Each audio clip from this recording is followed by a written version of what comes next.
They called him the Sun King, Louis XIV, the dazzling monarch of France who ruled for over 72 years. His palace at Versailles was the envy of Europe. His court, obsessed with fashion, etiquette, and appearances. But behind all the powdered wigs, the perfume, and the opulence, there was a stench. A royal stench. Because Louis XIV, one of the most powerful monarchs in history, hardly ever bathed. Yes, you heard that right. Let's step into the gilded halls of 17th century France and uncover the shocking truth about royal hygiene, public image, and why this mighty king may have been the cleanest looking, but dirtiest smelling, man in Europe. Louis XIV was born in 1638 and crowned King of France in 1643 at just 5 years old. But it wasn't until 1661, after the death of Cardinal Mazarin, that Louis took full control and declared himself, "L'État, c'est moi, I am the state." Under his rule, France became the dominant power in Europe. He built Versailles, transformed the court into a stage of ritual and spectacle, and projected an image of divine royalty. To the outside world, he was flawless, draped in embroidered silks, towering in high-heeled shoes, surrounded by mirrors, gardens, and fountains. But if you had the misfortune of getting too close, you might smell something foul. Before we judge Louis too harshly, we need to understand something. In the 17th century, people didn't understand germs. Illness was blamed on miasma, bad air. People believed that water could carry disease through the skin. Bathing, especially in hot water, was feared. It was thought to open the pores and let sickness in, so instead of washing, they masked odors with perfume. Lots of perfume. France became a perfume capital because of Versailles. The court smelled of lavender, musk, civet, and sweat.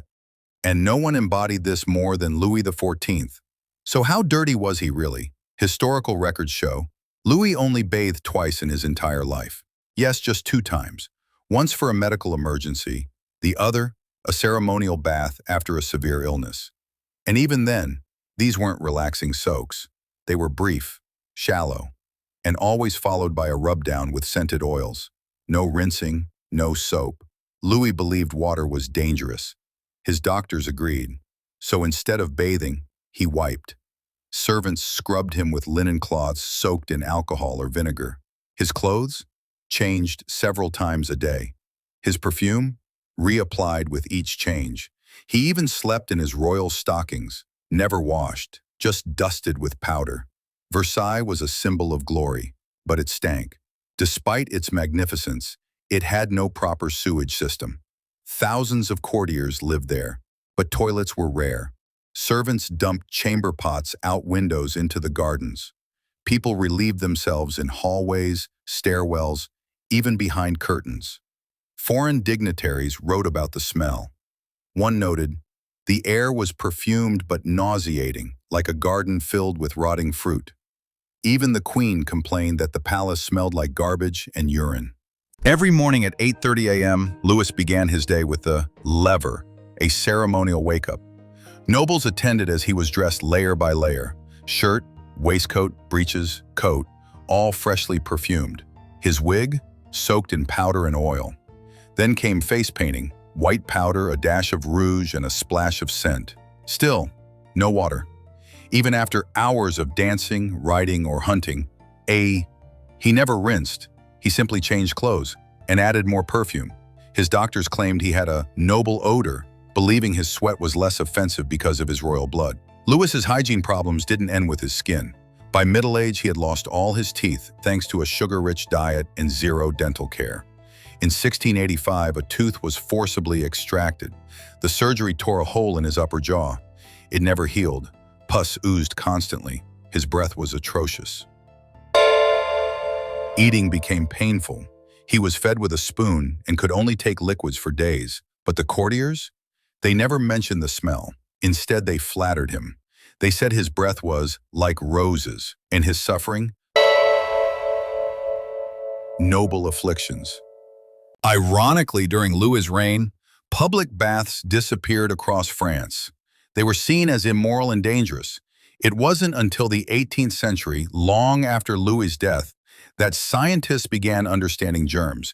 Cleanliness returned, But by then, Versailles had gone a full century without soap and had earned the title of the smelliest palace in Europe. Yet through it all, Louis XIV's legacy remained untarnished. He ruled longer than any monarch in European history. He reshaped France, modernized its government, left behind a cultural legacy that lives on. He died in 1715 at the age of 76. His body was embalmed, perfumed, and placed in the royal crypt. But the legend persists, the king who dazzled the world, yet refused to take a bath. History is full of contradictions. A king who built the grandest palace of all time, yet lived in a cloud of stench and powder. A ruler obsessed with image, but blind to hygiene. In the court of the Sun King, appearances were everything, and behind all the golden glory lurked a sour truth. Would you survive a single day at Versailles? Let us know in the comments.